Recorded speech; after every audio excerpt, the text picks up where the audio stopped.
Oh shit, I kind of moved it. We're good though. You're watching the Convo. Short conversations Wait, with you named people. Yeah, I named it. The Convo. I was told I needed to sell it. The Convo. I was actually right in the middle of my sales. But thank you.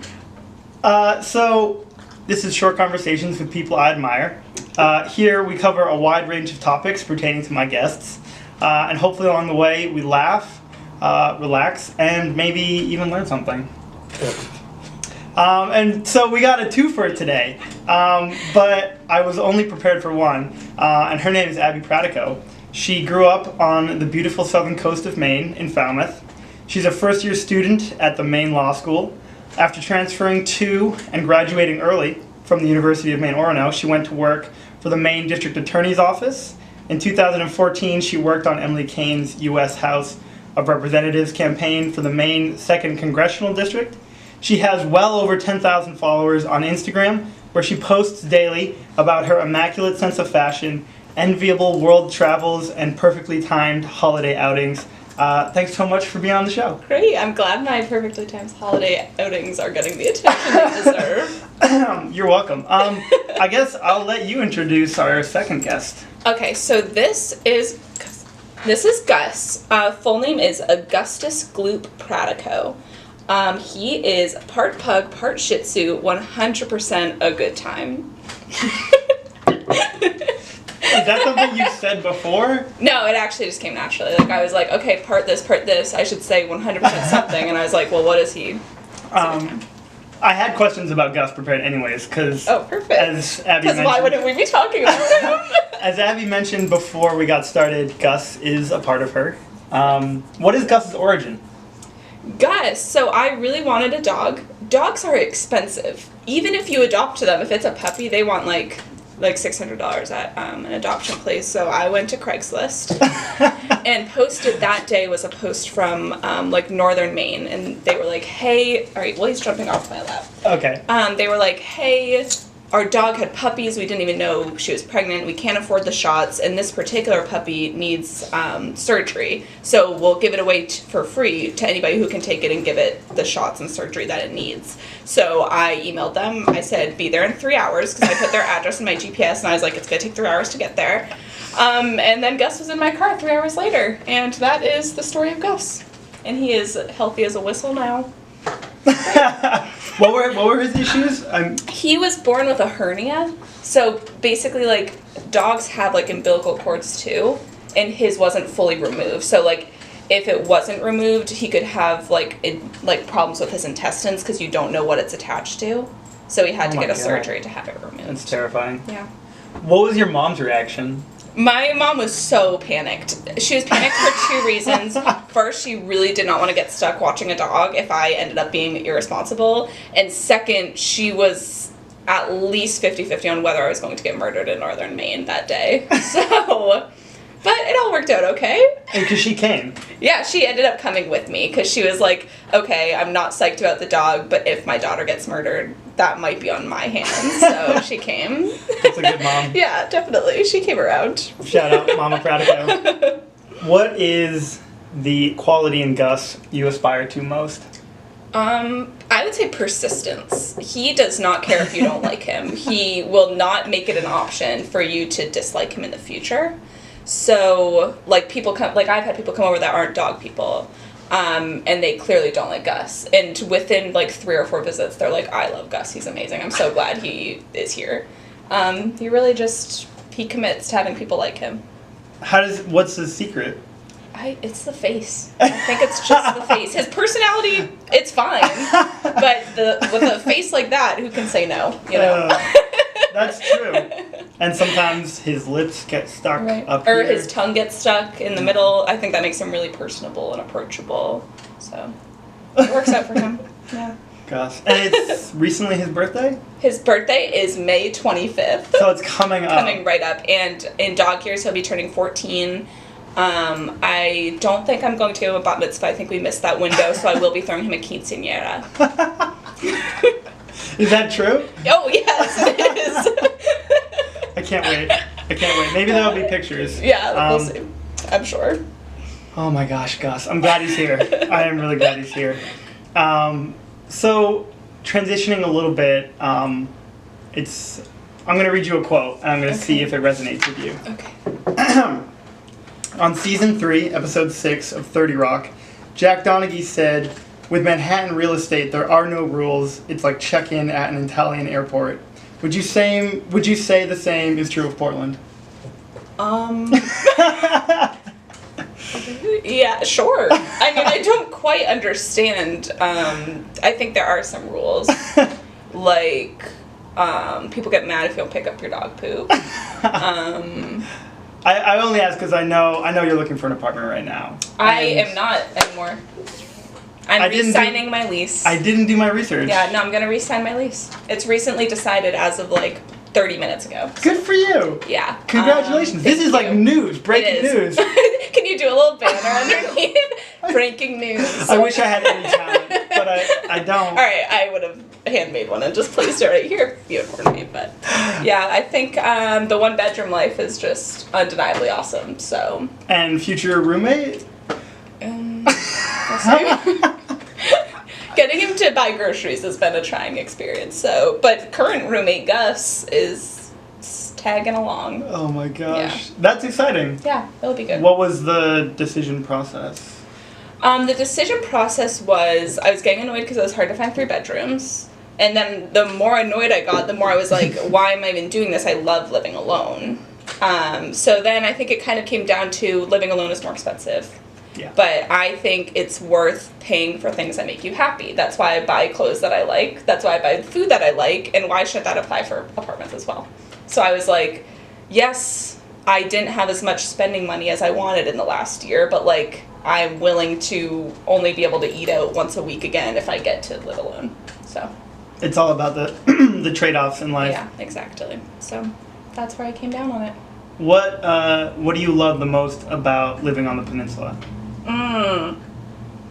This is a timely question because my 2 other roommates didn't really care about staying on the peninsula, and I was like, give me peninsula or give me death, honestly. Right? That's why we're here. Yeah. For me, a major thing is being able to walk places. Like, ever since that one year I lived in Boston and not needing a car at all, I was addicted to just being able to walk places. Like, I frequently will walk to places that are almost impossible to get to by foot just because it's I love it. I love being yeah, I walked here. Yeah, I'm just gonna walk home. So that's awesome. I love it. And it doesn't hurt when you're young and drunk and you're oh, have fun calling your Ubers. I'm gonna be walking. Yeah. It is so nice. It is. And it's a luxury. So yeah, your parking is figured out. Yeah. I 100% agree. Mm-hmm. I had a thought the other day and I wanted to run it by you. Mm-hmm. I want to start making it cool to say the Peninsula, but that is too many syllables for me. The Peninsula. So is the Penny a cool nickname for the Peninsula? I feel I'm trying to think of one that will rub off, one that sounds so cool that I have no choice but to use it. Right. Because sometimes you'll hear a new lingo and you'll be I hate that, but it sounds so awesome. Okay. The Penny, I don't know. The Nint. I don't know. Yeah. The Sula. There's just it's so. It's hard, and I'm gonna sit on this, okay? And I'll get back to you. So when we do the follow up. Yeah, then I'll have our official. Yeah. Our official new lingo for the Peninsula. That sounds good. Although the Peninsula does sound very the Peninsula. Right. I mean, there's nothing wrong with the long word. It's just a couple more syllables. That's true. I'm lazy though. Okay. And we text, so everything has to be shortened. Yeah. The Convo, you don't get the theme. Right, the purpose of this. Right. We found your priorities. So, you're finishing up the first year of law school. Mm-hmm. How's it going? Fine. As fine as the first year of law school can. I have a recent new promise to myself, and that's I'm not going to joke about wanting to die, so I won't joke about it here. But let me say, morale is low. That's for sure. This is our last week of classes. Congratulations. I had half of my final. I had an oral argument this week where I had to argue about the 4th Amendment in front of 3 judges. In 3 real judges? Fake judges. Oh, okay. Way better. But they're all, recent, they're all lawyers. None of them are, students. So they all, are way smarter than me, for sure. And then final start soon, so. God. That's why I was I didn't know, I had to ask, is this a busy week? Yeah. There's a lot going on. I knew you were looking for an apartment. Yeah. No, it's good to do things that aren't law school. I think that's a very healthy thing. People that like sit there all day, I could not do that. I would drive myself insane. I have to like force myself to do things that are not law school. I hear a lot of law school stories. What are through the grapevine? The plebeians don't know what law school is like. It sounds miserable. What are the people there like?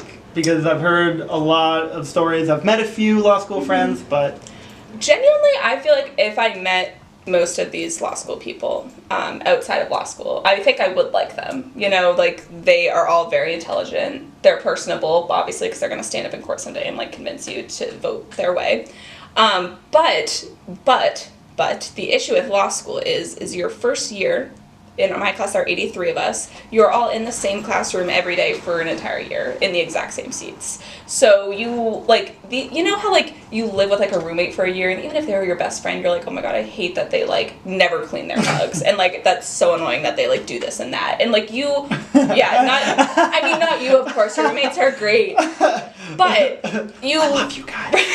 But, like, being in that intimate of a situation, especially where, like, emotions run very high because, like, grades are very important, it's a high-stress environment. Like, you learn the worst parts about everybody, like, pretty quickly. And in law school, that means there's a lot of, what's the word? Not added, like, overconfidence, kind of. Obviously, a lot of people are there because they like to hear themselves talk. That's why I'm there, and that's why I'm talking this entire time. And boy, do I hate listening to other people talk. But yeah, it's an interesting environment. It is somewhat of a social experiment, so that's what I think. Like, I'm just observing right now. I'm just not going to even be part of it. But of course I am. And doing amazing. She'll never say, and I don't actually know how well, but I know it's good. It'll be fine, yeah. Yeah, when do they decide that, like, who writes on the law review? Oh. When is that? That is... Sorry, for anyone... yeah, that's just... That's Nathan Roscoe. Yeah. If anyone out there knows him, he's watching his phone. Yeah. But yeah, law review is something a lot of the top students do. Plus, you can actually write on. So if you are a very, like, talented writer, you really want to be on, there's, like, a competition to get on it. But you find out in the summer. This coming summer? Yeah. Why the summer? I don't know. That's when, like, you have our grades. Like, 20 seconds. Like, we even do, like, online. Like, they have it, like, immediately, but... That's insane. Yeah. Whatever. Law school. Yeah, law school, man. What are you gonna do? What surprised you the most about law school? I would say I was surprised that I had more interest in different types of law than I thought. Like, I love criminal minds. I love Law and Order. I worked in a criminal office, and I was like, I'm gonna do criminal law. Like, that's what I'm going to do. I just have to, like, get through the rest of these classes. But my interest in law actually is wider than that, and I've enjoyed a lot of my classes. Not all. But a lot of them, which has been fun for me. Also a little stressful because I'm like, oh my god, do I want to do criminal law? But yeah, it's fun. I heard constitutional law for a while. Yeah, I'm taking constitutional law right now. The hard thing with constitutional law is you can't really, like, practice constitutional law. Like, you can, be an attorney for people that have a lot of issues that may end up circling around the Constitution. Like, you can do, like, human rights stuff, like refugees, like, big issue topics that circle around it, but nobody's like, give me anything in the Constitution and, like, I'll defend it. You kind of have to have, like, a niche, although I do love constitutional law. And there's not a lot of it in Maine. No, not a lot of it in Maine. Yeah. We're not a hotbed for the Constitution. What are you going to do? Yeah. Who could have seen this coming? There's a lot of, to me, really amazing lawyers in TV and movies. The first two that came to my mind while I was prepping for this were Tom Cruise in A Few Good Men and Diane Neal on Law and Order SVU. She plays Casey Novak. She's a DA, but she had to. Yeah. That's a lawyer who got a fancy job, right? A DA, it's like an appointed lawyer. Right. Okay. Yeah. So okay, I wasn't actually sure. Yeah. Favorite lawyer from film? Oh, that's hard. I kind of want to do, like, a joke lawyer, like Bob Law or something. Like, there are, like, all these cool intense ones, but I love the ones that, like, kind of actually just have no clue what they're doing. Bob Law's Law Blog. Because it like takes a little bit of the pressure Right, off. exactly. I'm like, he has JD next to his name. So. If he can do it, I can do it. Yeah. And maybe this is just my dad, who's a grumpy old man from northern Maine in his 60s. That you love. Does he have social media? No. Oh, okay. Then, yeah. I want to get him on. I want to get him on here someday, but he'll never see this. Yeah. And he knows he's grumpy. Yeah, that's good. Self-aware. So maybe it's not just, but you know, sometimes like lawyers can get bad reputations. Mm-hmm. Do people ever say shit to you like when you're in law school? You want to be a lawyer? Does everyone try and start shit? Honestly, like, I have no clue why they have a bad reputation. I get the whole, like, oh, be careful what you say, like, they might sue you. Like, that's, like, a funny joke. But other than that, like, if people say, like, lawyer jokes, I'm kind of just, I don't even understand what it means. Fuck the haters. Groupthink. Got him. We actually got so far into this before I asked you to explain why you chose that mug, so that's on me. So we're gonna have to Here we backtrack. are, do the fake rewind noise. Welcome to the show, Abbie. Why did you pick that mug? Honestly, I looked in your cabinet. As much as I wanted to use the Cessla Audio, youtube.com/Cessla Audio mug, I want this one because it kind of reminds me of simpler times. You know, we're heading towards summer, and this reminds me of, you know, mugs that we see in cabins, hiking, adventures like that. It's a little rustic. And I went for it. That was really nice. Thank you. That was great. Yeah. That's a great mug. Jake's sister made that.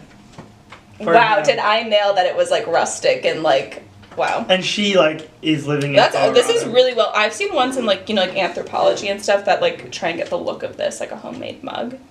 And I thought you guys splurged and got, like, nice mugs, but it was just Jake's sister. $0. Yeah. You can't, that's because you can't fake. You can't buy You can't. love. You can't fake That's so it. true, just like the movie Can't Buy Love. The movie Camp? Can't Buy Love. Oh, well, I have no idea what that is. You need to watch more rom-coms. My personal movie choice preference aside, speaking of, though, you were nice enough to plug Jake Yes. and his YouTube channel. That kid's gonna owe me for the second shout out. Pay up. Just kidding. These only still get like less than 50 views. But we're getting there. Until I Anyways, promo it. which brings me to I wanted to talk a little bit about your Instagram. Mm-hmm. How did you decide you wanted to make your Instagram, as you have described it, your side hustle? My side hustle. I'm not really sure. I always followed people on Instagram that did, you know, like blogs and stuff. And I always found myself buying whatever they told me to buy. And then I would buy it and I would end up posting about it too because, I don't know, like I would just get these things. I'd be like, this is cute. I look awesome. I'm going to post a picture. And then once you do that enough, people just start following you. So I feel like it actually was never a decision. But I'm glad that it happened because I've always, like, loved bloggers. And I definitely, like, love the community and stuff like that. So it's kind of cool that I'm part of something that I used to just view from the outside. And then, yeah, it's fun. What is the total follower count now? It has been dropping, actually. We're at, like, 13,000. But it's hard with law school, especially since... like, especially in the winter and stuff when I'm in school all day, so I get out and, like, the sun is setting. I can't really, like, take photos and stuff. So it's been dropping a little bit, hoping to get back on my side hustle game this summer. But it's around 13,000. Wait, people actually unsubscribe? I mean, like, 100 people over, like, 6 months. But it has, like, it's gone down a little bit. Guys. But it's hard because when you're not active, like, if I post, like, once a month, I think people just kind of, like, forget. And then if I post again, I pop up and they're like, who even is that? You know? Damn, Yeah. It's a cold world out there. It is, yeah. Did you stop doing daily posts? Yeah. I recently, probably in the past, like, month, I've maybe only posted, like, 3 or 4 times. Oh, wow. Which, I mean, I think it was good because, not that it's, like, a waste of time, but I would, like, spend a lot of energy into, like, planning what I was going to do, editing photos, things like that. Plus, like... sometimes it takes, like, travel, like, you know, like, when we would go to our seasonal activity spots, and I'd be like, perfect. But yeah, it's just hard to keep track of when you're in school. But it's fun. Speaking of traveling, you've gone to quite a number of places. Yeah. What's the favorite destination so far? I mean, I'm like back from Iceland a year ago, but I'm still freaking obsessed with it. I said I wouldn't curse! But I am still obsessed with Iceland. Mm-hmm. And I mean, there are a million other places I need to go again. Not again. I need to go first before I go to Iceland again, but like I really want to get back there as soon as possible. It is a very cool spot. I saw all the pictures and they looked amazing. Yeah. Where would you go next before Iceland? Okay, I have at least 17 different trips planned right now, and all I need is somebody willing to throw down like $500 and do them with me. But I would say the one I'm itching to do the most is like a Tour de France, if you will. Like I want to fly into Paris, maybe like only spend like a day or two in Paris, but I'd love to get a car and just like circle around southern France. I think that would be so much fun. Evan Shea would probably go. Yeah, he can be my translator. Right? I've always wanted a personal translator for a country. Yeah. So I'm like, that is like a big hurdle. You can get by in so many places with English, but it feels... It's a huge privilege, but it feels kind of phony. Right. Because you're like, these people are catering to me, I'm a tourist. And especially what worries me about the southern France thing is obviously there are big touristy towns, and Paris I would have no issue like communicating and getting around. But like who knows like if I have to pull off somewhere and like get gas or food or something and I can't communicate. Because I never even took French, I was a Spanish kid, so who knows how far I'd make it. You didn't waste your life like I did with Latin. Yeah. French, Spanish, we can debate Latin, dumb. But you probably did really well in the SATs. Not even. Oh, that's what they always told us in high school. They were like, Latin's not helpful, but you'll do amazing on the SATs with the vocab. It's bullcrap. You still have to like study for the SATs to do well on them. Oh, shoot. Or be good at Latin. Yeah, right. 0 for 2. Shit, yeah. And what blew me away is, so Nate might actually be asleep right now. I think, yeah, he is. Oh, wow. We are cruising through this. I always forget how quickly time goes by. What time do we start? It's been over 20 minutes now. So we're approaching the limit that my camera can actually hold. Wow. Yeah, I was just going to mention that when we went to Quebec City, right. The people there just switch back and forth between French. Yeah. Like if you go up to someone and say like, bonjour in your, they'll be like, oh, great French. Best accent possible. You might get them to say then. But then the worst feeling in the world is when you say bonjour in your best accent and they go, yeah, hi, you know. They're like, I didn't. Like, what do you want to order? Yeah. They're like, I'm not fooling anybody. And they're like annoyed you even tried because they're like, I see through you. Yeah. And now let's just cut to the chase. Yeah. Now you've wasted my time. You've wasted all of our time. Yeah. Oh, that's fantastic. That was hard. We just blew through all those questions. I told you, Nathan was mad that I got the first interview and I said I'm objectively more interesting. And here we are. So I do, we'll just talk one last question here then. Lightning round. Bless you guys. Bless you guys. Wait, I'll get Gus back up here for the end of this. Okay. My last question was just going to be, if your parents, like, do they have a conception of, like, how many people follow you on Instagram? My parents do not do social media, but weirdly enough, my mom does like keep track of bloggers and stuff, so she does talk to me about it. So I think she has an idea, but I don't get the respect I deserve. Just kidding. When I first started, they were very nice, like taking photos of me, even though they didn't understand why I needed like these photos taken. So I am forever grateful. Yeah. Oh man. Well, thanks guys for coming. It was great. Gus kind of fell asleep in the middle, but came around. There we go. Oh, we got the Gus kiss. Yes. Just close out right there. Thanks. You need like the screen that like goes in, so it's just you and Gus kissing and then closes. I wish. Jeez. One day I'll start editing these well. Yeah. Thanks so much. Thanks for having me. She's at Abbie Main on Instagram. You also have a blog. I do. It is even less active than my Instagram. But you know what? It's in my bio. And summer is here in Maine, so she's going to be popping off again on Instagram. So that's what we have to look forward to, guys. Great. And thanks so much for watching. Goodbye from the convo. I was like, I should probably get up because Nate's not going to get up, but I just really like petting Gus. Nathan, can you turn it off? No, he's not going to. Okay. I'll do a final close. You didn't talk for that long.